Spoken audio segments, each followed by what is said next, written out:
हूँ डॉक्टर भास्कर चंद्र नायक मु जड़े शिशु रोग विशेषज्ञ मु कटक रहे। आज कलिंग चिकित्सा जो हॉस्पिटल उद्घाटन उत्सव आप देखिले। यही हॉस्पिटल करने आम दीर्घ 3 वर्ष लाई प्रोजेक्ट रही मोर गोटे पिलादिन अभ्यास मानने इच्छा थिला जे मो जिला केन्द्रापड़ा गोटे आधुनिक हॉस्पिटल करी जो थे आईसीयू डायलिसिस पेडियाट्रिक आईसीयू और छोट छुआ नियोनेटाल आईसीयू सुविधा रहिबो। ये मोर गोटे स्वप्न थिला। मुझे डाक्तरी पढ़ुली बहुत समय देखी लोक मैंने चिकित्सा न पाई से कटक जाई एपट सेपट हंतसंत होती और प्रकृत चिकित्सा न पाई बहुत समय रोगीर मृत्युवरण कराए। जबकि कहूली जे गोटे हार्ट अटैक पेसेंट है तार गोटे गोल्डन पीरियड होची 60 मिनिट सी 60 मिनिट भितर आम जदि आईसीयू वेंटिलेटर सपोर्ट दे पारिबा से लोकटी तार बंचबार संभावना होची 80% हो जाए।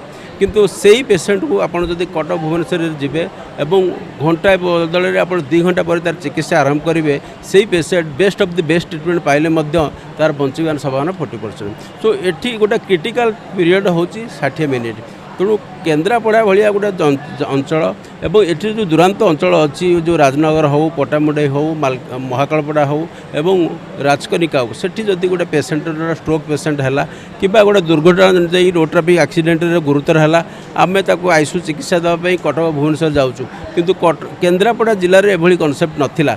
यही कलिंग चिकित्सा हॉस्पिटल गोटे होलिस्टिक हॉस्पिटल जो थे आप आईसीयू अच्छी डायलिसिस अच्छी पेडियाट्रिक आईसीयू अच्छी नियोनेटाल आईसीयू अच्छी सब प्रकार सुविधा ये आम रहिबो।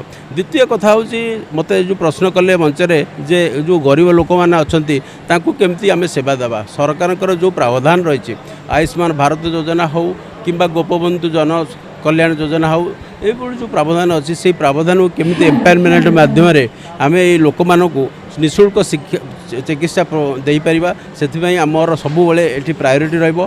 कलिंग चिकित्सा कौन सी गोटे बिजनेस हिसाब से ये आसनी ये आम लोक सेवा देवाई आसीचु से हूँ प्रावधान आउ सबुबले मो जो हॉस्पिटल कर्मचारी रे आम गोटे से गोटे आचार विधिर गोटे खसड़ा तैयारी करूँ जे कौन सी रोगी जपरी असंतोष न हुए जो व्यवहार डाक्तर मान रुक्ष जमी न रही प्रति सहानुभूति संवेदना भाव में सी चिकित्सा करेंगे और रोगी भल डाक्तर भल व्यवहार एवं डाक्तखानार कर्मचारी भल व्यवहार पाइले निश्चित रूप से शीघ्र भल हो मूल मंत्र। ये मूल मंत्र समस्त उपलब्धि करने कथा डाक्तर मान हूँ कि डाक्तखाना जेको कर्मचारी हूँ कारण रोगी हॉस्पिटल कहीं आसे तार निहाती दरकार है सी आसूँ आम जदि संवेदना भाव में सहानुभूति भाव में चिकित्सा न कर समर्पण भाव में चिकित्सा करवा मनुष्य जीवन बचाइटा बहुत कष्टकर।